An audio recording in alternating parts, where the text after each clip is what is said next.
As we're talking about pursuing excellence or the pursuit of excellence, it's important to see to look for Bible characters that actually did that. And one of the people I look at right away is Daniel.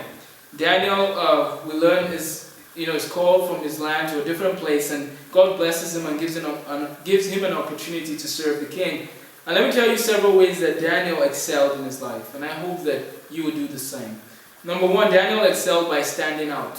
He didn't just go with the crowd. He stood out and he sought to do what God called him to do. Number two, Daniel excelled by giving God the glory. From Daniel 2:19 to 23, we see that clearly.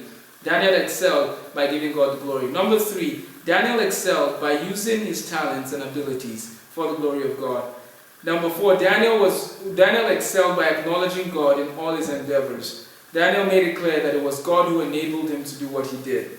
Daniel also excelled by doing the right thing without expecting incentives. Daniel told the king to keep his gifts, then he told him what his dream meant. He didn't want incentives, he just did the right thing. Daniel excelled by doing the right thing Daniel excelled by depending on God and remaining bold, even when he could have lost his life. And then Daniel excelled by remaining humble. Daniel is a perfect example of one who was seeking after God and pursuing excellence. He remembered to pray, he remembered to use what God had given him. He had friends who were willing to obey God, and he stood for the truth, even when it meant death or persecution. Lecrae has a song called Rebel, and the Newsboys have a song called Not Ashamed.